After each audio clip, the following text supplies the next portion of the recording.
Hello my dears, good evening. ഇന്നത്തെ നമ്മുടെ reading നിങ്ങളെ ഹേർട്ട് ചെയ്ത്, നിങ്ങളെ വേദനിപ്പിച്ച് നിങ്ങളുടെ ലൈഫിൽ നിന്ന് കടന്നു പോയവർ അല്ലെങ്കിൽ നിങ്ങളെ വേദനിപ്പിച്ചുകൊണ്ടിരിക്കുന്നവരെ കുറിച്ചുള്ള ഒരു റീഡിംഗ് ആണ്. അവരുടെ കറണ്ട് സിറ്റുവേഷൻ. ഓക്കെ, നിങ്ങളെ വേദനിപ്പിച്ച ആ വ്യക്തികളുടെ കറണ്ട് സിറ്റുവേഷൻ, ഇപ്പോൾ അവരുടെ അവസ്ഥ എന്താണ്, മെയിനായിട്ടും അതാണ് നമ്മൾ നോക്കുന്നത്. അതുപോലെ തന്നെ ആരാണ് നിങ്ങളെ വേദനിപ്പിച്ചത്, അല്ലെങ്കിൽ നിങ്ങൾക്ക് ആ ഒരു വ്യക്തിയുമായിട്ടുള്ള റിലേഷൻഷിപ്പ് എന്താണ്, എന്തുകൊണ്ടാണ് അവർ നിങ്ങളോട് ഇങ്ങനെ ചെയ്തത്. പലപ്പോഴും ആളുകൾക്ക് ഉത്തരം കിട്ടാത്തൊരു ചോദ്യമാണ്, എന്തുകൊണ്ടാണ് അവർ നിങ്ങളോട് ഇങ്ങനെ പെരുമാറിയത് എന്നുള്ളത്, അല്ലേ? അപ്പോൾ അതിനൊക്കെയുള്ള ഉത്തരം കണ്ടെത്താനുള്ള ഒരു റീഡിംഗ് ആണ് ഇന്നത്തേത്. നിങ്ങൾക്ക് ആ ഒരു വ്യക്തിയെക്കുറിച്ച് ഇപ്പോൾ മനസ്സിൽ ആലോചിക്കാവുന്നതാണ്. ഒരിക്കലും അവരെക്കുറിച്ച് നെഗറ്റീവായിട്ടൊന്നും നിങ്ങൾ ആലോചിക്കരുത്. ജസ്റ്റ് ആ ഒരു വ്യക്തിയെക്കുറിച്ച് ഓർക്കുക, അല്ലെങ്കിൽ ആ ഒരു വ്യക്തിയുടെ മുഖം കൊണ്ടുവരിക മനസ്സിൽ, അങ്ങനെയുള്ള കാര്യങ്ങളൊക്കെ നിങ്ങൾ ചെയ്യാൻ പാടുള്ളൂ. അല്ലെങ്കിൽ അവരുമായിട്ടുണ്ടായ പ്രശ്നങ്ങളെക്കുറിച്ച് നിങ്ങൾ ആലോചിച്ച് ഒരു നെഗറ്റീവ് വൈബ് ക്രിയേറ്റ് ചെയ്യരുത്. ഓക്കെ, ഇതൊരു ജനറൽ ആൻഡ് കളക്റ്റീവ് റീഡിംഗ് ആണ്. എല്ലാ കാര്യങ്ങളും എല്ലാവർക്കും റെസണേറ്റ് ആവണം എന്നില്ല. ഓക്കെ, അതുകൊണ്ട് നിങ്ങൾക്ക് റെസണേറ്റ് ആവുന്ന കാര്യങ്ങൾ മാത്രം നിങ്ങൾ എടുക്കുക. അതുപോലെ ഇതൊരു കളക്റ്റീവ് റീഡിംഗ് കൂടിയാണ്. എൻ്റെ ഓഡിയൻസിൻ്റെ, എൻ്റെ സബ്സ്ക്രൈബേഴ്സിൻ്റെ എനർജി ടാപ്പ് ചെയ്തുകൊണ്ടാണ് ഈ ഒരു റീഡിംഗ് നടത്തുന്നത്. അപ്പോൾ നിങ്ങളുടെ ചാനൽ സബ്സ്ക്രൈബ് ചെയ്താണ് കാണുന്നതെങ്കിൽ കൂടുതൽ അക്യുറേറ്റ് ആയിട്ടുള്ള റീഡിംഗ് എനിക്ക് നിങ്ങൾക്ക് തരാൻ വേണ്ടി പറ്റും. ഓക്കെ, അപ്പോൾ നമുക്ക് ഇന്നത്തെ റീഡിങ്ങിലേക്ക് കടക്കാം. സോ നമുക്ക് ടാരോയോട് ചോദിച്ച് നോക്കാം, നിങ്ങളെ ഹേർട്ട് ചെയ്ത വ്യക്തിയുടെ കറണ്ട് എനർജി, കറണ്ട് സിറ്റുവേഷൻ എന്താണെന്ന് നോക്കാം. So tarot please guide me, reading for my audience, reading for my subscribers. അവരെ വേദനിപ്പിച്ച വ്യക്തി ആരാണ്? അവരെ വേദനിപ്പിച്ച വ്യക്തി ആരാണ്? ആരാണ് അവരെ വേദനിപ്പിച്ചത്? So card number 1. അവരുമായിട്ടുള്ള നിങ്ങളുടെ ബന്ധം എന്താണ്? അവരുമായി നിങ്ങൾക്കുണ്ടായിരുന്ന അല്ലെങ്കിൽ നിങ്ങളുടെ ബന്ധം എന്താണ്? അവരുമായിട്ടുള്ള നിങ്ങളുടെ ബന്ധം എന്താണെന്നുള്ളതാണ്.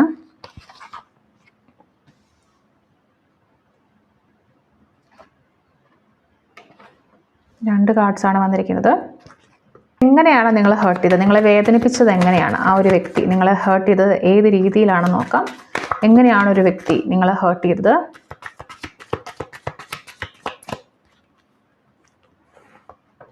ഓക്കെ,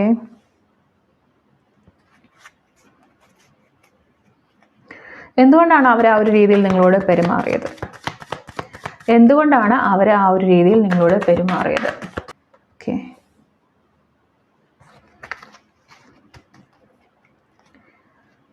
അവരുടെ ഇപ്പോഴത്തെ സിറ്റുവേഷൻ എന്താണ്? നിങ്ങളെ വേദനിപ്പിച്ച് പോയ ആ ഒരു വ്യക്തിയുടെ ഇപ്പോഴത്തെ സിറ്റുവേഷൻ എന്താണെന്നാണ്. നിങ്ങളെ വേദനിപ്പിച്ച് പോയ ഒരു വ്യക്തിയുടെ ഇപ്പോഴത്തെ കറണ്ട് സിറ്റുവേഷൻ എന്താണെന്ന് നോക്കാം. ഇപ്പോഴത്തെ സിറ്റുവേഷൻ എന്താണ്? ഓക്കെ,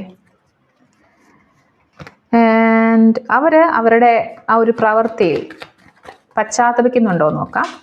അവരുടെ ഒരു പ്രവൃത്തിയിൽ പശ്ചാത്തപിക്കുന്നുണ്ടോ?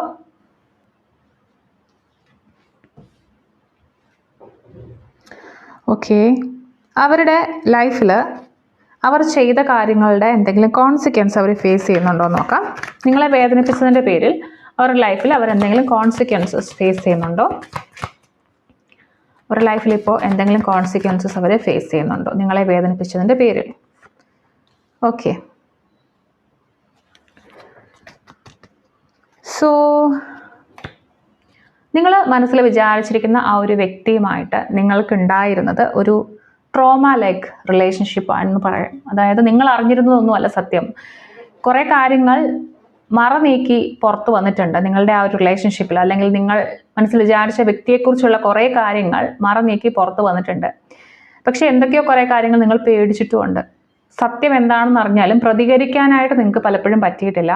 നിങ്ങൾ പേടിയോടെ നിൽക്കുകയായിരുന്നു. കാരണം എന്താണ് ഇത് സംഭവിക്കാൻ പോകുന്നതെന്ന് അറിയാതെ നിങ്ങൾ പേടിയോടെ നിൽക്കുമായിരുന്നു. നിങ്ങൾക്ക് മുന്നോട്ട് പോകണം എന്നുണ്ടായിരുന്നു, പക്ഷെ നിങ്ങളെ പല കാര്യങ്ങളും പുറകോട്ട് വലിച്ചു. പ്രധാനമായിട്ടും ഈ ഒരു വ്യക്തിയോടുള്ള പേടി, അല്ലെങ്കിൽ ഈ ഒരു വ്യക്തി കുറച്ച് ഡേഞ്ചറസ് ആണെന്ന് വേണമെങ്കിൽ പറയാം. അല്ലെങ്കിൽ ആളുടെ ക്യാരക്ടർ എന്ന് പറയുന്നത് അത്ര പാവമുള്ള അല്ലെങ്കിൽ പാവം പിടിച്ചൊരു വ്യക്തിയൊന്നുമല്ല. സോ നിങ്ങളുടെ അടുത്ത ആൾ വളരെയധികം കുറച്ച് അരോഗൻ്റ് ആയിരുന്നു എന്ന് പറയാം. അപ്പോൾ നിങ്ങൾക്ക് ആ ഒരു പേടി ഒരു വ്യക്തിയോടുണ്ട്. അയാളുടെ ക്യാരക്ടർ വീണ്ടും പുറത്തെടുക്കുമോ എന്നുള്ളൊരു പേടി ഉണ്ടായിരുന്നു. നിങ്ങളുടെ ഈ ഒരു സമയം എന്ന് പറയുന്നത് ശരിക്കും നിങ്ങൾ വല്ലാതെ ഒരു ട്രോമ അനുഭവിച്ച ഒരു സമയമാണെന്ന് വേണമെങ്കിൽ പറയാം. ഓക്കെ, നിങ്ങൾക്ക് ഒരു പരിണാമം സംഭവിച്ച ഒരു സമയമാണെന്ന് പറയാം. മാനസികമായിട്ട് നിങ്ങൾ ഒത്തിരി ചേഞ്ചസ് ഈ ഒരു വ്യക്തി നിങ്ങളുടെ ലൈഫിലേക്ക് കൊണ്ടുവന്നിട്ടുണ്ട്. ശരിക്കും പറഞ്ഞു കഴിഞ്ഞാൽ നിങ്ങളൊരു ഇല്യൂഷനിലായിരുന്നു. അതായത് ശരിക്കും സത്യം എന്താണ് തെറ്റെന്താണെന്ന് തിരിച്ചറിയാൻ വയ്യാതെ കുറേ കാലം നിങ്ങൾ കഷ്ടപ്പെട്ടിട്ടുണ്ട് ഈ ഒരു വ്യക്തിയുടെ അടുത്ത്. ഓക്കെ, ഒരു ഇല്യൂഷനിൽ പെട്ട പോലെ, ഒരു മായിക വലയത്തിൽ പോലെ നിങ്ങൾ കഷ്ടപ്പെട്ടിട്ടുണ്ട് ഈ ഒരു വ്യക്തിയുടെ അടുത്ത്. ഓക്കെ, മാനസികമായിട്ട് കേട്ടോ. ഇനി നമുക്ക് കാർഡ്സ് ഓരോന്ന് നോക്കാം. അപ്പോൾ നിങ്ങളെ ഹർട്ട് ചെയ്ത ആ ഒരു വ്യക്തി ആരായിരുന്നു എന്നുള്ളതായിരുന്നു ഫസ്റ്റ് ക്വസ്റ്റ്യൻ. ഓക്കെ, ദെൻ നിങ്ങൾക്ക് ആ ഒരു വ്യക്തിയുമായിട്ടുള്ള റിലേഷൻഷിപ്പ് എന്തായിരുന്നു നോക്കാം. നമുക്ക് 2 കാർഡ്സ് വന്നിട്ടുണ്ട്. ഇനി എങ്ങനെയാണ് ആ ഒരു വ്യക്തി നിങ്ങളെ വേദനിപ്പിച്ചത്, ഹേർട്ട് ചെയ്തത് എങ്ങനെയാണെന്ന് നോക്കാം. ഓക്കെ, ഇനി അവരെങ്ങനെ നിങ്ങളോട് പെരുമാറാനുള്ള കാരണം എന്താണെന്ന് നോക്കാം. ഓക്കെ, നിങ്ങളെ വേദനിപ്പിച്ച ആ ഒരു വ്യക്തിയുടെ കറണ്ട് സിറ്റുവേഷൻ എന്താണെന്ന് നോക്കാം. ഓക്കെ, അവർ ചെയ്ത പ്രവൃത്തി അല്ലെങ്കിൽ നിങ്ങളെ വേദനിപ്പിച്ചതിൽ വേദനിക്കുന്നുണ്ടോ അല്ലെങ്കിൽ പശ്ചാത്തപിക്കുന്നുണ്ടോ? ഓക്കെ, നിങ്ങളെ വേദനിപ്പിച്ചതിൻ്റെ പേരിൽ അവരിപ്പോൾ എന്തെങ്കിലും പരിണിത ഫലം അനുഭവിക്കുന്നുണ്ടോ നോക്കാം. സോ ഇപ്പോൾ ഇതാണ് നിങ്ങൾക്ക് കിട്ടിയിരിക്കുന്ന കാർഡ്സ്. ഞാൻ ഇനി ഡീറ്റെയിൽഡ് ആയിട്ട് നിങ്ങൾക്ക് പറഞ്ഞുതരാം. നിങ്ങളിപ്പോൾ മനസ്സിൽ വിചാരിച്ചിരിക്കുന്ന വ്യക്തി അല്ലെങ്കിൽ നിങ്ങളെ വേദനിപ്പിച്ച് പോയൊരു വ്യക്തി എന്ന് പറയുന്നത്, ഈ ഒരു വ്യക്തി വളരെ ആക്റ്റീവായിട്ടുള്ള ഒരു വ്യക്തിയാണ്. അതായത് മെൻ്റലി വളരെ ആക്റ്റീവായിട്ടുള്ള വ്യക്തിയാണ്. നിങ്ങൾ വിചാരിക്കുന്നതിനേക്കാളും മെൻ്റലി ഒരുപാട് തിങ്ക് ചെയ്യുന്ന ഒരു വ്യക്തിയാണ്, ഒരുപാട് ചിന്തിച്ചു കൂട്ടുന്ന ഒരു വ്യക്തിയാണ്. കാര്യങ്ങളൊക്കെ അറിയാൻ വളരെ ക്യൂരിയസ് ആണ്. നിങ്ങളെക്കുറിച്ചുള്ള കാര്യങ്ങളൊക്കെ വളരെ കീനായിട്ട് ഇങ്ങനെ നോക്കിയിരിക്കുന്ന ഒരു വ്യക്തിയാണ്. നിങ്ങൾ എന്ത് ചെയ്യുന്നു, എങ്ങോട്ട് പോകുന്നു എല്ലാം വളരെയധികം ഒബ്സർവ് ചെയ്യുന്ന ഒരു വ്യക്തി. നിങ്ങളെ വളരെ ക്ലോസ് ആയിട്ട് നിങ്ങളെങ്ങനെ വാച്ച് ചെയ്യുന്ന ഒരു വ്യക്തിയായിരിക്കും ഇത്. ഓക്കെ, നിങ്ങളുടെ ഓരോ ചലനങ്ങളും ശ്രദ്ധിക്കുക എന്ന് പറയില്ലേ, അങ്ങനെ ചെയ്യുന്നൊരു വ്യക്തിയായിരിക്കും. നിങ്ങൾ അവരെ മനസ്സിലാക്കുന്നതിനേക്കാളും കൂടുതൽ നിങ്ങളെ അവർ പഠിച്ചിട്ടുണ്ട്. മനസ്സിലായോ? നിങ്ങൾ അവരെ എത്രത്തോളം പഠിച്ചിട്ടുണ്ടോ അതിനേക്കാളും ഇരട്ടി അവർ നിങ്ങളെ, അതായത് നിങ്ങൾ ഓരോ സമയത്തും എന്ത് ചെയ്യും, ഓരോ കാര്യത്തിനും എങ്ങനെ പ്രതികരിക്കും, നിങ്ങൾ ഉറങ്ങിയാൽ പോലും എത്ര നേരം ഉറങ്ങുമെന്ന് പോലും അളക്കാൻ കഴിവുള്ള ഒരു വ്യക്തിയായിരിക്കും അത്. ഓക്കെ, ഒരു യങ്ങർ എനർജിയാണ്. ഇമോഷണലി അത്ര മെച്യൂർ ആയിട്ടുള്ള ഒരു വ്യക്തി ആയിരിക്കില്ല. അവരുടെ പ്രായത്തിനൊപ്പം അവർക്ക് പക്വത ഉണ്ടാവണമെന്നില്ല. ഓക്കെ, അവർ പല കാര്യങ്ങളും നിങ്ങളോട് പറയുന്നത് ഇൻഡയറക്റ്റ് ആയിരിക്കും, ഡയറക്റ്റ് ആയിട്ടായിരിക്കില്ല പറയുന്നത്. കാരണം അവർ ഒരുപാട് ചിന്തിച്ചു കൂട്ടുന്നുണ്ട്, ഓവർ തിങ്ക് ചെയ്യുന്നൊരു വ്യക്തിയാണ്. അപ്പോൾ ഇവർ നിങ്ങളോട് പല കാര്യങ്ങളും ഇൻഡയറക്റ്റ് ആയിട്ടായിരിക്കും കമ്മ്യൂണിക്കേറ്റ് ചെയ്യുന്നത്. പല കാര്യങ്ങളും നിങ്ങൾക്ക് മനസ്സിലായിട്ടുണ്ടാവില്ല. കാരണം പിന്നെ പിന്നെ ഓരോ സാഹചര്യങ്ങൾ വരുമ്പോഴായിരിക്കും നിങ്ങൾ ഇവർ പറഞ്ഞത് അല്ലെങ്കിൽ ഉദ്ദേശിച്ചത് ഇതാണെന്ന് മനസ്സിലായിട്ടുണ്ടാവുക. ഓക്കെ, അവർ ഒരുപാട് ആലോചിക്കുന്നുണ്ട്. ഓക്കെ, പക്ഷേ അതിനനുസരിച്ച് മെച്യൂരിറ്റിയോട് കൂടി ആയിരിക്കില്ല ഈ ഒരു വ്യക്തി പെരുമാറുന്നത്. അവർ ഒത്തിരി ഓവർ തിങ്ക് ചെയ്തുകൊണ്ട് നിങ്ങളെ ചിലപ്പോൾ സോഷ്യൽ മീഡിയയിലൊക്കെ നിങ്ങളെക്കുറിച്ച്, നിങ്ങൾ എന്ത് ചെയ്യുന്നു, നിങ്ങൾ എപ്പോൾ ഓൺലൈൻ വന്നു ഓഫ്ലൈൻ വന്നു ഇതൊക്കെ നോക്കുന്നുണ്ടായിരിക്കും. ഓക്കെ, അതായത് നിങ്ങളെക്കുറിച്ചുള്ള ഓരോ ഇൻഫർമേഷനും അവർ കൂട്ടി ഇങ്ങനെ വെക്കുന്ന ഒരു വ്യക്തിയായിരുന്നിരിക്കും.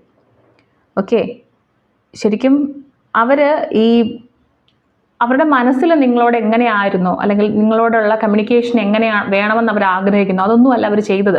അവർ ചെയ്തത് അവരുടെ ഈ തലയ്ക്കുള്ളിൽ ഇങ്ങനെ നടക്കുന്ന ഓവർ തിങ്കിങ് ഉണ്ടല്ലോ, അതനുസരിച്ചായിരിക്കും അവർ പലപ്പോഴും നിങ്ങളോട് പെരുമാറിയിട്ടുണ്ടാവുക.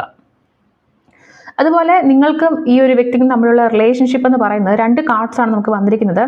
ഇതിന് മനസ്സിലാവുന്നൊരു കാര്യം എന്ന് പറയുന്നത് ഒരു കാർമിക് ബോണ്ടാണെന്ന് മനസ്സിലാക്കണം. ഓക്കെ, അതായത് നിങ്ങൾ വിധി കൊണ്ട് ഒരുമിപ്പിക്കപ്പെട്ട ആളുകളാണ്, അല്ലെങ്കിൽ വിധി കൊണ്ട് നിങ്ങൾ തമ്മിൽ മീറ്റ് ചെയ്തതാണ്.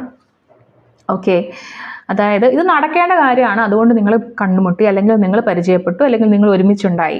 ഓക്കെ, ഇതിൽ നിങ്ങളിൽ ഒരാൾക്ക് ഒരിക്കലും ഈ ഒരു റിലേഷൻഷിപ്പിൽ സാറ്റിസ്ഫാക്ഷൻ എന്ന് പറയുന്ന ഒരു കാര്യം കിട്ടിയിട്ടുണ്ടാവില്ല. ഒരുപക്ഷെ ആ വ്യക്തിക്കായിരിക്കാം അല്ലെങ്കിൽ നിങ്ങൾക്കായിരിക്കാം ഈ ഒരു റിലേഷൻഷിപ്പിൽ യാതൊരു സാറ്റിസ്ഫാക്ഷനും ഉണ്ടായിട്ടില്ല. പ്രത്യേകിച്ച് ഇമോഷണലി, മാനസികമായിട്ട് ഒരു സാറ്റിസ്ഫാക്ഷനും ഉണ്ടായിട്ടുണ്ടാവില്ല. ഓക്കെ, ഇതിൽ ഒരു വ്യക്തി, നമ്മൾ റീഡിങ് എടുക്കുന്നത് ആ ഒരു വ്യക്തിയെക്കുറിച്ച് ആയതുകൊണ്ട് തീർച്ചയായിട്ടും ആ ഒരു വ്യക്തിയുടെ എനർജി ആയിരിക്കണം. ഈ ഒരു റിലേഷൻഷിപ്പ് എന്ന് പറയുന്നത് പല കാര്യങ്ങൾക്ക് വേണ്ടി ഉപയോഗിച്ചിട്ടുണ്ട്. അവരുടെ പല കാര്യങ്ങൾ നടക്കാൻ വേണ്ടി, അവരുടെ കുറേ കാര്യങ്ങൾ, കുറേ ലൈഫ് കുറേ ഈസി ആവാൻ വേണ്ടി ഒക്കെ അവർ ഈ ഒരു റിലേഷൻഷിപ്പ് ഉപയോഗിച്ചിട്ടുണ്ട്. ഓക്കെ, മറ്റേ വ്യക്തിക്ക് നല്ല രീതിയിൽ ഇമോഷണലി ബോറടിച്ചിട്ടുണ്ട്. ഓക്കെ, കുറേ കാര്യങ്ങൾ അവർ ഇയാളാണ് എൻ്റെ എല്ലാം എന്ന് വിചാരിച്ചിരുന്നൊരു സമയം ഉണ്ടായിരുന്നു. ഓക്കെ, പക്ഷേ ഇമോഷണലി അവരൊട്ടും തന്നെ ഹാപ്പി അല്ലായിരുന്നു. പക്ഷേ അവരിങ്ങനെ ഇൻവെസ്റ്റ് ചെയ്തുകൊണ്ടിരിക്കുന്നുണ്ടായിരുന്നു. കുറച്ചല്ല, കുറച്ചേറെ ഇൻവെസ്റ്റ് ചെയ്തു, പക്ഷേ ഇമോഷണലി അവർ ഒട്ടും തന്നെ ഹാപ്പി അല്ല എന്നുള്ളതാണ്. അതുപോലെ തന്നെ മാനസികമായിട്ട് ഈ ഒരു വ്യക്തി നിങ്ങളെ ഒറ്റപ്പെടുത്തിയിട്ടുണ്ടാവും. ചിലപ്പോൾ നിങ്ങൾക്ക് വേണ്ട സമയത്ത് ഈ ഒരു വ്യക്തി നിങ്ങളെ ഒറ്റപ്പെടുത്തിയിട്ടുണ്ടാവും. അവരിൽ നിന്നൊരു ആശ്വാസ വാക്ക് കേൾക്കും എന്ന് നിങ്ങൾ വിചാരിച്ച സമയത്ത് അവരൊന്നും പറഞ്ഞിട്ടുണ്ടാവില്ല. ഓക്കെ, ഈ ഒരു റിലേഷൻഷിപ്പ് നിങ്ങളുടെ ലൈഫിൽ വന്നിരിക്കുന്നത് നിങ്ങളെ ഒരു പാഠം പഠിപ്പിക്കാനാണ്. നിങ്ങൾ ചില കാര്യങ്ങൾ പഠിക്കാൻ വേണ്ടി വന്നിട്ടുള്ള റിലേഷൻഷിപ്പാണ്. ഓക്കെ, നിങ്ങളുടെ പല കാര്യങ്ങൾക്കും ഈ ഒരു വ്യക്തി ഇമോഷണലി അവൈലബിൾ അല്ലായിരുന്നു. നിങ്ങളുടെ ചില ആവശ്യങ്ങൾക്ക് ഈ വ്യക്തി നിങ്ങളോട് കണ്ണടച്ചിട്ടുണ്ട്, മനസ്സിലാക്കിയിട്ട് മനസ്സിലാക്കാത്ത പോലെ ഇരുന്നിട്ടുണ്ട്. ഓക്കെ, ഇതിലൊരു പ്രധാനപ്പെട്ട കാര്യം എന്ന് പറയുന്നത്, എപ്പോഴെങ്കിലും ഒരു റിലേഷൻഷിപ്പിൻ്റെ ഒരു ഫേസ് മാറിയാൽ, എന്തെങ്കിലും ഒരു സന്തോഷമോ അല്ലെങ്കിൽ ഈ പറയുന്ന വ്യക്തി നിങ്ങളോടൊരു താല്പര്യം കാണിക്കുകയോ ഒരു സ്നേഹം പ്രകടിപ്പിക്കുകയോ ഒക്കെ ചെയ്യുമ്പോൾ അതൊന്നും അക്സെപ്റ്റ് ചെയ്യാൻ പറ്റാത്തത്ര ഒരു വല്ലാത്ത എനർജിയിലേക്ക് നിങ്ങൾ മാറിപ്പോയിട്ടുണ്ടായിരിക്കും. ഓക്കെ, അപ്പോൾ ഇതൊന്ന് ഈ ഒരു വീൽ ഓഫ് ഫോർച്യൂൺ ഒന്ന് തിരിഞ്ഞാലും അതൊന്നും അക്സെപ്റ്റ് ചെയ്യാൻ പറ്റുന്ന ഒരു എനർജിയിലായിരിക്കില്ല മറ്റേ വ്യക്തിയുള്ളത്. ഓക്കെ, ഈ ഒരു വ്യക്തി നിങ്ങളെ എങ്ങനെയാണ് വേദനിപ്പിച്ചത്? ഓക്കെ, ഈ ഒരു വ്യക്തി നിങ്ങളെ വേദനിപ്പിക്കാൻ കാരണം കുറച്ചേറെ കാരണങ്ങളുണ്ടായിരിക്കാം. അതായത് ഇവർ നിങ്ങളോട് പറയാതെ ചില കാര്യങ്ങൾ പ്ലാൻ ചെയ്തിട്ടുണ്ട്, അല്ലെങ്കിൽ മറ്റു ചില പോസിബിലിറ്റീസ് ഇവർ നിങ്ങൾ അറിയാതെ നോക്കിയിട്ടുണ്ട്. അതൊരു വ്യക്തിയായിരിക്കാം, സാഹചര്യമായിരിക്കാം, മറ്റൊരു പോസിബിലിറ്റിയെക്കുറിച്ച് ഇവർ ചിന്തിച്ചിട്ടുണ്ട്. നിങ്ങൾക്ക് ഈ ഒരു റിലേഷൻഷിപ്പിൽ ഒരു സെക്കൻഡ് ചോയ്സ് ആണ് നിങ്ങളെന്ന് തോന്നിയിട്ടുണ്ട്. ഓക്കെ, നിങ്ങളല്ല അവരുടെ പ്രയോറിറ്റി എന്ന് നിങ്ങൾക്ക് തോന്നിയിട്ടുണ്ട്. മറ്റാളുകൾക്ക് നിങ്ങളെക്കാട്ടിലും അവർ ഇമ്പോർട്ടൻസ് കൊടുക്കുന്നതായിട്ട് നിങ്ങൾക്ക് തോന്നിയിട്ടുണ്ട്. സപ്പോസ് നിങ്ങൾ ഫ്രണ്ട്സ് ആയിരുന്നുവെങ്കിൽ നിങ്ങൾ അവരോട് കാണിക്കുന്ന ആത്മാർത്ഥതയ്ക്ക് പകരമായിട്ട് അവർ നിങ്ങളെ ആ ഒരു രീതിയിൽ കണ്ടിട്ടില്ല. അവർക്ക് മറ്റുള്ള ആളുകളെ അല്ലെങ്കിൽ മറ്റുള്ള കമ്പാനിയൻസിനെ കിട്ടുമ്പോൾ അവർ ആ ഒരു വഴിക്ക് പോയിട്ടുണ്ടാവും. അത് നിങ്ങൾക്ക് നല്ലതായിട്ട് വിഷമം ഉണ്ടായിട്ടുണ്ടാവും. റിലേഷൻഷിപ്പിൻ്റെ കാര്യമാണെങ്കിൽ അവർ നിങ്ങളെക്കാളും മറ്റുള്ളവർക്ക് ഇമ്പോർട്ടൻസ് കൊടുത്തിട്ടുണ്ടായിരിക്കും. ഓക്കെ, നിങ്ങളെ ഒട്ടും ഇമോഷണലി അവർ കൺസിഡർ ചെയ്തിട്ടുണ്ടാവില്ല. നിങ്ങളുടെ ഭാഗത്ത് നിൽക്കേണ്ട കാര്യങ്ങൾക്ക് പോലും അവർ നിന്നിട്ടുണ്ടാവില്ല. ചിലപ്പോൾ അവർക്ക് മറ്റൊരു റിലേഷൻഷിപ്പ് ഉണ്ടായിട്ടുണ്ടായിരിക്കും. ഓക്കെ, അവർ പൂർണ്ണമായിട്ടും നിങ്ങളോട് കമ്മിറ്റഡ് ആയിരിക്കില്ല. നിങ്ങൾ അവരോട് കാണിച്ച കമ്മിറ്റ്മെൻറ്റ് അവർ തിരിച്ച് കാണിച്ചിട്ടുണ്ടാവില്ല. ഇതിൽ അവർ ചില ഫ്യൂച്ചർ പ്ലാനിങ് ചെയ്തിട്ടുണ്ടായിരുന്നു നിങ്ങളെ അറിയിക്കാതെ എന്ന് വേണം കരുതാൻ. നിങ്ങൾ ആ ഒരു സാഹചര്യത്തിൽ നിങ്ങൾ ഇനി എന്ത് ചെയ്യും എന്നറിയാൻ വയ്യാതെ നിങ്ങൾ നിന്നിട്ടുള്ള ഒരു സാഹചര്യം കൂടി അവിടെ ഉണ്ടായിട്ടുണ്ടായിരിക്കണം. ഈ ഒരു വ്യക്തി ഇങ്ങനെ പെരുമാറാനായിട്ടുള്ള കാരണം എന്താണ്? ഈ ഒരു വ്യക്തി ഇങ്ങനെ പെരുമാറാനുള്ള കാരണം കുറച്ച് ഈഗോയും കുറച്ച് കൺട്രോളിങ് നേച്ചറും ഒക്കെ ഉള്ളൊരു വ്യക്തിയായിരിക്കും നിങ്ങൾ മനസ്സിൽ വിചാരിച്ചിരിക്കുന്ന ആ ഒരു വ്യക്തി. അവർക്ക് എന്തു ബന്ധത്തിലേക്ക് പോകുമ്പോഴും അതിൻ്റെ എന്താ പറയുക, അതോറിറ്റി എന്ന് പറയാം, അല്ലെങ്കിൽ അതിൻ്റെ പവർ അവർക്കായിരിക്കണമെന്ന് അവർക്ക് ഒരു വിചാരമുണ്ട്. ഇതിൽ ഞാനാണ് മുന്നിൽ, അല്ലാതെ രണ്ടുപേരും ഈക്വൽ ആയിട്ട് കാണാൻ കഴിവുള്ള ഒരു വ്യക്തി അല്ലത്. അവർക്ക് ആ ഒരു ഈഗോ എപ്പോഴും ഉണ്ട് മനസ്സിൽ. അതുപോലെ അവർക്ക് അവരുടെ എല്ലാ കാര്യങ്ങളും എല്ലാവരും അറിയുന്നതിനോട് താല്പര്യമില്ല. ഓക്കെ, അവർ എല്ലാവരുടെ അടുത്തും ഓപ്പൺ ആവാൻ റെഡി അല്ലാത്തൊരു വ്യക്തിയാണ്. അധികാരപരമായിട്ടുള്ള ഇഷ്യൂസ് അവർക്കുണ്ട്. സപ്പോസ് നിങ്ങളുടെ ഒരു കൊളീഗ് ആണെങ്കിൽ തീർച്ചയായിട്ടും ഈ ഒരു വ്യക്തി അധികാരത്തിൻ്റെ പേരിൽ നിങ്ങളെ വല്ലാതെ ഹേർട്ട് ചെയ്തിട്ടുണ്ടായിരിക്കും. ഒരു സ്ട്രോങ് മസ്കുലീൻ എനർജിയാണ് ഇവിടെ കാണുന്നത്. ഒരു സ്ത്രീ ആണെങ്കിൽ കൂടി, ഇതൊരു സ്ത്രീയെക്കുറിച്ചാണ് നിങ്ങൾ ചിന്തിക്കുന്നതെങ്കിൽ കൂടി ഒരു മസ്കുലീൻ എനർജിയാണ് അവർക്കുള്ളത്. ഈ ഒരു വ്യക്തി അവരുടെ ഇമോഷൻസിനെ പുറത്ത് കാണിക്കാൻ വല്ലാത്ത രീതിയിൽ സ്ട്രഗിൾ ചെയ്യുന്ന ഒരാളായിരിക്കും. കൂടുതലും അവർ ദേഷ്യമായിട്ടൊക്കെ ആയിരിക്കും ഓക്കെ കാണിക്കുക. അപ്പോൾ ഇമോഷണലി നമ്മൾ മാനസികമായിട്ട് ഒരാളോട് അടുക്കുന്നതിനേക്കാളും കൂടുതലായിട്ട് അവർക്ക് മറ്റുള്ളവരെ കൺട്രോൾ ചെയ്യാനാണ് ഇഷ്ടം. അതിലാണ് അവർ സാറ്റിസ്ഫാക്ഷൻ കണ്ടെത്തുന്നത്. ഇത് അവരുടെ ഒരു വീക്ക്നെസ് ആണെന്ന് നിങ്ങൾ കരുതരുത്. അവരിങ്ങനെയല്ല. ആക്ച്വലി അവർ ചെയ്യുന്ന എന്താണെന്ന് വെച്ചാൽ അവരുടെ ഈ കൺട്രോളിങ് നേച്ചർ, അവർക്ക് ഇങ്ങനെ എല്ലാവരും ഭരിക്കാനുള്ള ആ ഒരു രീതി അവരുടെ മാറിപ്പോവോ എന്ന് പേടിച്ചിട്ടാണ് അവരിങ്ങനെ ചെയ്തുകൊണ്ടിരിക്കുന്നത്. ഇനി നമുക്ക് നോക്കാനുള്ള ഈ ഒരു വ്യക്തിയുടെ കറണ്ട് സിറ്റുവേഷനെ കുറിച്ചാണ്. ഈ ഒരു വ്യക്തി ഇപ്പോൾ എന്ത് ചെയ്യുന്നു, എങ്ങനെ ചെയ്യുന്നു എന്നൊക്കെ നമുക്ക് നോക്കാം. സോ ഈ ഒരു വ്യക്തിയുടെ കറണ്ട് സിറ്റുവേഷൻ എന്താണ്? ഈ ഒരു വ്യക്തിയുടെ കറണ്ട് സിറ്റുവേഷൻ ഇപ്പോൾ അവർ വളരെയധികം നന്നായിട്ട് ആലോചിക്കുന്നുണ്ട്. നേരത്തെ ഓവർ തിങ്ക് ചെയ്തുകൊണ്ടിരുന്നതിൻ്റെ ഇരട്ടി ഇപ്പോൾ ചിന്തിക്കുന്നുണ്ട്, പക്ഷെ വേറൊരു രീതിയിലായി മാറിയിട്ടുണ്ട്. അവർ ചിലപ്പോൾ ഒരു ട്രഡീഷൻ, ഒരു മാരേജിനെ കുറിച്ച് അല്ലെങ്കിൽ ഒരു സീരിയസ് ആയിട്ട് റിലേഷൻഷിപ്പിൻ്റെ കമ്മിറ്റ്മെൻറ്റിനെ കുറിച്ചൊക്കെ ചിന്തിക്കുന്നുണ്ട്. ഓക്കെ, സാമുദായികമായ ചില കാര്യങ്ങളിൽ ഇനി ആ ഒരു രീതിയിൽ മുന്നോട്ട് പോവാം എന്നൊക്കെ ചിന്തിക്കുന്നുണ്ട്. ശരിക്കും പറഞ്ഞാൽ അവരിപ്പോൾ ഒരു സ്പിരിച്വൽ ലെസൺ നല്ല രീതിയിൽ പഠിക്കുന്നുണ്ട്. നിങ്ങൾ എന്തിനാണോ അവർ വേദനിപ്പിച്ചത് അതിൻ്റെ തിരിച്ചടികൾ കിട്ടിക്കൊണ്ടിരിക്കുന്നു എന്ന് വേണം മനസ്സിലാക്കാൻ. അവർ കൂടുതൽ മെച്യൂർ ആവുന്ന ഒരു സമയമാണ്. അവർ നന്നായിട്ട് പഠിക്കുന്നുണ്ട്, പല പാഠങ്ങളും ലൈഫിൽ പഠിച്ചുകൊണ്ടിരിക്കുന്ന ഒരു സമയമാണ്. ഓക്കെ, അവർ മറ്റുള്ളവരെ ഉപദേശിക്കുന്നുണ്ടായിരിക്കും. ഇപ്പോൾ എൻ്റെ ജീവിതത്തിൽ ഇങ്ങനെ സംഭവിച്ചു, ഇങ്ങനെയായിരുന്നു ഞാൻ ചെയ്തിരുന്നത് എന്നൊരു തിരിച്ചറിവ് അവരിപ്പോൾ ഉണ്ടാകുന്നുണ്ട്. ആളുകൾക്ക് ചിലപ്പോൾ പറഞ്ഞു കൊടുക്കുന്നുണ്ടാവും. ചില ലെസൺസ് ഒക്കെ ലൈഫിൽ വന്നു കഴിയുമ്പോൾ ആൾക്കാർ പറയും, അല്ലേ, ഇങ്ങനെ നിങ്ങളുടെ ലൈഫിലെങ്കിലും വരരുത് എന്നുള്ള രീതിയിൽ ആളുകളോട് ഇപ്പോൾ ഇദ്ദേഹം പറയുന്നുണ്ട്, ഈ ഒരു വ്യക്തി പറയുന്നുണ്ട്. ഓക്കെ, ഇവരെ ശരിക്കും ഈ ഒരു എംപവറിൽ നിന്നും ഈ ഒരു ഹെറോഫന്റ് എന്ന് പറയുന്ന കാർഡിലേക്കുള്ളൊരു മാറ്റം എന്ന് പറയുമ്പോൾ ഇദ്ദേഹം ഒരു ഗ്രോത്തിലാണ് ആക്ച്വലി. അതായത് മാനസികമായിട്ട് ഒരു പാഠം പഠിക്കുന്നുണ്ട് ഇപ്പോൾ, അതുവഴി ഗ്രോത്തിലേക്ക് പോകുന്നുണ്ട്. ഇപ്പോഴത്തെ അവരുടെ ജീവിതം ശരിക്കും അവരുടെ ജീവിതത്തിൻ്റെ റെസ്പോൺസിബിലിറ്റീസ്, ഉത്തരവാദിത്വങ്ങൾ എന്തായിരുന്നു, എങ്ങനെയായിരുന്നു അവർ ചെയ്യേണ്ടതെന്നുള്ള കാര്യം മനസ്സിലാക്കുന്നത്. ഈ ഒരു സമയത്ത് ഒരു റിഫ്ലക്ഷനിലായിരിക്കും. അതായത് അവരെക്കുറിച്ചും അവർ ചെയ്ത കാര്യങ്ങളെക്കുറിച്ചും അവർ പറഞ്ഞ കാര്യങ്ങളെക്കുറിച്ചും ഒക്കെ ആലോചിക്കുന്ന ഒരു സമയമായിരിക്കും. അതായിരുന്നോ ശരി, ഏതായിരുന്നു ശരി എന്നൊക്കെ ഒരു ചിന്ത വരുന്ന ഒരു സമയമായിരിക്കും ഇത്. അവരിപ്പോൾ ശരിക്കും റിഗ്രറ്റ് ചെയ്യുന്നുണ്ടോ നോക്കാം. ഓക്കെ, അവർ ശരിക്കും റിഗ്രറ്റ് ചെയ്യുന്നുണ്ട്, പക്ഷേ അവരുടേത് മാനസികമായിട്ട് അങ്ങ് തകർന്നു പോയി അങ്ങനെയുള്ള ഒരു റിഗ്രറ്റ്, ഒരു പശ്ചാത്താപമല്ല. അവർക്ക് ശരിക്കും റിയലൈസേഷൻ ആണെന്ന് വേണം പറയാൻ. അതായത് തിരിച്ചറിവുകളാണ് അവർക്ക് വന്നുകൊണ്ടിരിക്കുന്നത്. നിങ്ങളുടെ വിലയപ്പോൾ അവർ മനസ്സിലാക്കുന്നുണ്ട്. നിങ്ങളുടെ ആ ഒരു ലോങ് ടൈം വാല്യൂ എന്ന് പറയും. അതായത് നിങ്ങൾ അവരുടെ കൂടെ ഉണ്ടായിരുന്നെങ്കിൽ അവരുടെ ലൈഫിൽ എന്തൊക്കെ ഉണ്ടാകുമായിരുന്നു എന്നുള്ള കാര്യങ്ങളെക്കുറിച്ചൊക്കെ അവരിപ്പോൾ ചിന്തിക്കുന്നുണ്ട്. നിങ്ങൾ അവരുടെ കൂടെ ഉണ്ടായിരുന്ന സമയത്ത് അവരുടെ മനസ്സമാധാനം എത്ര സ്റ്റേബിൾ ആയിരുന്നു, അല്ലെങ്കിൽ അവരുടെ മാനസികമായിട്ടുള്ള അവസ്ഥ എത്ര ബെറ്റർ ആയിരുന്നു എന്നൊക്കെ അവർ ചിന്തിക്കുന്നുണ്ട്. ഇപ്പോൾ അവർക്ക് മനസ്സിലാവുന്നുണ്ട് അവർക്ക് എന്താണ് നഷ്ടപ്പെട്ടതെന്ന്. അവർക്ക് വലിയ ഒരു നഷ്ടമാണ് ലൈഫിൽ സംഭവിച്ചതെന്നുള്ള റിയലൈസേഷൻ അവർക്ക് വരുന്നുണ്ട്.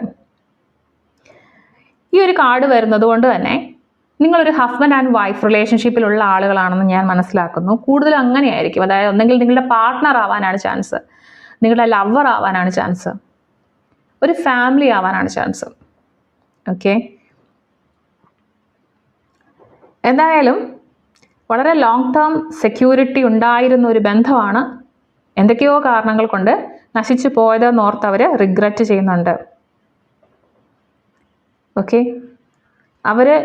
അവരുടെ റിഗ്രറ്റ് എന്ന് പറയുന്നത് നഷ്ടപ്പെട്ടത് ഓർത്തിട്ടാണ് കേട്ടോ. അവരുടെ ലൈഫിൽ നഷ്ടപ്പെട്ടത് ഓർത്തിട്ടാണ്, അല്ലാണ്ട് അവരിങ്ങനെ ഈ നിരാശയിൽ പടുകുഴിയിലേക്ക് പോകുന്ന അങ്ങനെയല്ല. അവർ റിയലൈസേഷൻസിലേക്ക് വന്നുകൊണ്ടിരിക്കുകയാണ്. ഓക്കെ, നിങ്ങളുടെ വാല്യൂ മനസ്സിലാക്കിയിട്ടുണ്ട്. ഇപ്പോൾ അവരവരുടെ ചെയ്തു വച്ച കാര്യങ്ങളെക്കുറിച്ച് കോൺസിക്വൻസസ് അനുഭവിക്കുന്നുണ്ടോ? തീർച്ചയായിട്ടും ഒരു പ്രാക്ടിക്കൽ ആയിട്ടുള്ള വഴി കൂടി അവർ അതിൻ്റെ കോൺസിക്വൻസസ് അനുഭവിക്കുന്നുണ്ടെന്ന് പറയാം. അവർ റീബിൽഡ് ചെയ്തുകൊണ്ടിരിക്കുകയാണ്. അവർ വീണ്ടും ഒന്നുകൂടി ഉയർത്തെഴുന്നേൽക്കാൻ ശ്രമിച്ചുകൊണ്ടിരിക്കുകയാണ്. ഓക്കെ, ഇപ്പോൾ അവർ റിലേഷൻഷിപ്പിലേക്ക് പോകുന്ന കാര്യങ്ങളെക്കുറിച്ച് ആലോചിക്കുമ്പോൾ, അല്ലെങ്കിൽ ഏതൊരു വ്യക്തിയുമായിട്ടുള്ള ഒരു ബന്ധത്തെക്കുറിച്ച് ആലോചിക്കുമ്പോൾ അവരുടെ നേരത്തെ സംഭവിച്ച കാര്യങ്ങളിൽ നിന്നും കുറേ കാര്യങ്ങൾ പഠിച്ചിട്ട് അത് ഉൾക്കൊള്ളാൻ വേണ്ടി ശ്രമിക്കുന്നുണ്ട്. അവർ ആ റിലേഷൻഷിപ്പിൽ ഹാർഡ് വർക്ക് ചെയ്തിട്ടായിരിക്കും ഓരോ റിലേഷൻഷിപ്പും ഏൺ ചെയ്യുന്നത്. അവരുടെ കൂടെയുള്ള ആളുകൾ, അവരുടെ കൂടെ ഇപ്പോൾ ഉള്ള ആളുകളെ അവർ വളരെ കഷ്ടപ്പെട്ടായിരിക്കും കൂടെ നിർത്തിയിരിക്കുന്നത്. ഓക്കെ, അവർ മറ്റുള്ള ആളുകളുമായിട്ട് ഇടപഴകുന്നത് എങ്ങനെയാണെന്ന് ഇപ്പോൾ പഠിച്ചുകൊണ്ടിരിക്കുന്നുണ്ട്. ഓക്കെ, ഇപ്പോൾ അവർ ശരിക്കും കഷ്ടപ്പെടുന്നത് എന്താണെന്നറിയാവോ? നിങ്ങളെപ്പോലെയുള്ളൊരു വ്യക്തിയെ കണ്ടുപിടിക്കാൻ അവർ ശരിക്കും കഷ്ടപ്പെടുന്നുണ്ടെന്ന് വേണം പറയാൻ. അതായത് കടന്നു പോയപ്പോഴാണ് അവർ കളഞ്ഞിട്ട് പോയത് ഒരു മാണിക്യമാണെന്ന് അവർക്ക് മനസ്സിലായത്. ഇപ്പോൾ അവർക്ക് നിങ്ങളെപ്പോലെ അവർക്ക് എഫോർട്ട് കൊടുക്കുന്ന ഒരു വ്യക്തിയെ കാണാൻ പറ്റുന്നില്ല എന്നുള്ളതാണ്. അവർ മാച്ച് ചെയ്ത് നോക്കുന്നുണ്ട് കേട്ടോ. ആക്ച്വലി ഇതിൻ്റെ എന്ന് പറയുന്നത് ഒരു ഗ്രോത്ത് ആണ്. അതായത് കർമ്മയിൽ അവരുടെ കാർമിക് സ്റ്റേജിലെ ഒരു ഗ്രോത്ത് ആണ് ഇപ്പോൾ കാണിച്ചുകൊണ്ടിരിക്കുന്നത്. ഇവിടെ നിന്ന് അവർ ഇവോൾവ് ചെയ്ത് വരണം. ഓക്കെ, ഇപ്പോൾ അവരുടെ ലൈഫിൽ അവർ ഏറ്റവും കൂടുതൽ പഠിക്കുന്നത് ആളുകളെ ഭരിക്കുന്നതല്ല, ആളുകളുമായി ഒരുമിച്ച് ചേർന്ന് കോപ്പറേറ്റ് ചെയ്യുന്നതിലാണ് വിജയം. അതായിരുന്നു അവർ മനസ്സിലാക്കേണ്ടിയിരുന്നൊക്കെ അവരിപ്പോൾ കുറേ റിയലൈസേഷൻസിലാണ്. അവർ നല്ലോണം പാഠങ്ങളൊക്കെ പഠിച്ച് നിങ്ങളെക്കുറിച്ചൊക്കെ ആലോചിച്ച് നിങ്ങളെപ്പോലൊരു വ്യക്തിയെ ഇനി കണ്ടുമുട്ടാൻ ചാൻസ് ഇല്ല എന്നൊക്കെ മനസ്സിലാക്കുന്നുണ്ട്. ഓക്കെ, അതായത് നിങ്ങൾ അവരോട് എങ്ങനെയാണോ ആ ഒരു രീതിയിൽ കേട്ടോ. സോ ഇതൊരു കാർമിക് ബോണ്ട് തന്നെയാണ്. എന്തായാലും ഈ ഒരു വ്യക്തി നിങ്ങളെ അവരുടെ ഈഗോ ഒക്കെ വെച്ച് കുറേ കൺട്രോൾ ചെയ്തിട്ടുണ്ട്. മെച്യൂരിറ്റി ഇല്ലാത്തൊരു വ്യക്തിയായിരുന്നു. ഇപ്പം മെച്യൂരിറ്റി പഠിക്കുന്നുണ്ട്. നിങ്ങളെ നഷ്ടപ്പെട്ടതിൽ വിഷമിക്കുന്നുണ്ട്. ഓക്കെ, ഇപ്പം അവരൊരു കർമ്മ ലേണിങ്ങിലാണ്. അവരത് പഠിച്ചേ പറ്റൂ. അത് പഠിച്ച് അവർ മുന്നോട്ട് പോകും. ഓക്കെ, സോ നിങ്ങൾ മനസ്സിൽ വിചാരിച്ച ഒരു വ്യക്തിയുടെ കറണ്ട് എനർജി, കറണ്ട് സ്റ്റാറ്റസ് ഇതാണ്. അപ്പോൾ ഇന്നത്തെ റീഡിംഗ് ഇതാണ്. Thank you so much. നമുക്ക് മറ്റൊരു റീഡിങ്ങുമായിട്ട് കാണാം.